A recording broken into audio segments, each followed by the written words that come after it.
busy. Oh, it was fantastic. It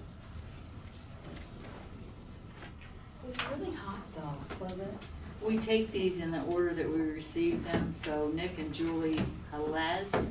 Mhm. Okay. Yep. You'll be first. Could you come up, please? Oh, yeah.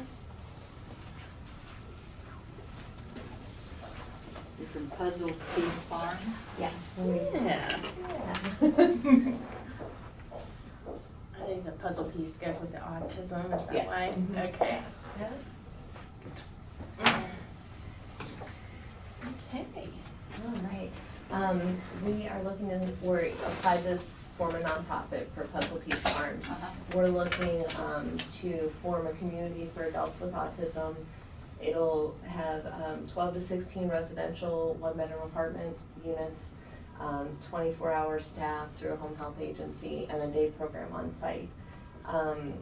We are looking for support through the county as far as maybe land, if there's limited use land that's available in Portage County. That's kind of what we're looking for from you guys.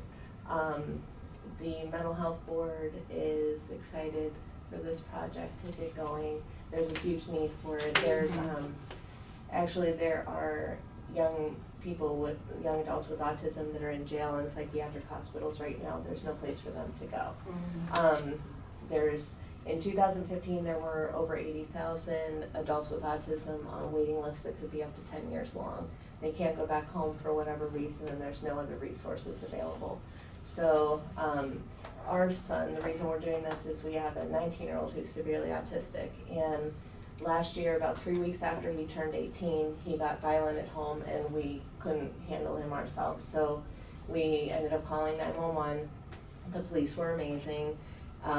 He went to the ER. He was there for 3 days. There was no place for him to go. And then he ended up at North Coast Behavioral Psychiatric Hospital on the forensic unit. So he was with violent criminals, and he doesn't talk. He's like a big 5-year-old. And we had to jump through a lot of hoops to find him housing and staffing to get him out of there. So he's actually in Summit County right now. That's where we could find services for him. If we didn't escalate it and advocate for him and find people that could help us, he could still be at North Coast. And there are people who end up there because their families just are overwhelmed, can't handle it, and they don't know how to get the services they need.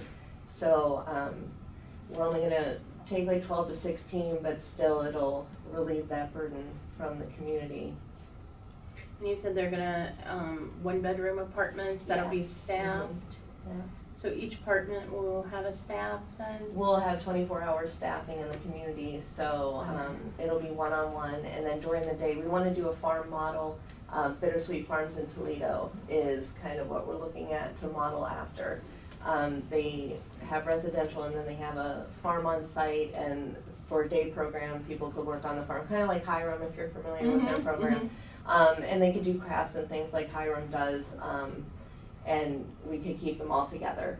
And the one reason that we looked into a community model is our son, the home health agency that services him now, she has about 20 young adults that she services, and our son's the only one that comes home for weekends and holidays and things. And so like the rest of them are kind of like forgotten. So if we had a community, we could do holidays and birthdays and picnics and things, and really kind of make it a place to have a life, not just some place to live. So, but our son's the main motivator, but it is something that could help. Okay. All right. So you're looking for land, okay? Yeah. Well, thank you for coming, and you've got your contact information Yeah. here. Okay. Thank you. All right. Hey Julie, I'll give you a card. Okay. Thank you. Brian, you want to come up? Sure.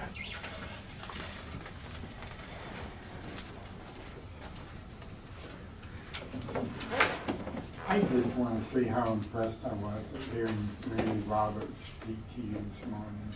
He seems like he really has a handle on what he's doing down there. You know, and I, having experience with dealing with facility drawings and stuff myself and my work at Lockheed Martin and other things, why, you know, we always had them supply us with electronic copies. Mhm. And, you know, and when we were done with the paper, it went in the trash, you know, because that stuff accumulates faster. And once it gets ahead of you, why, if it's not fresh in your mind, you don't know anymore if you need it or not. And so, you know, if you don't take care of it as soon as you don't need it, why then it just piles up. Yeah. So, and then you have to wait for a pipe to burst and that, so. Ooh, ooh. Yeah, and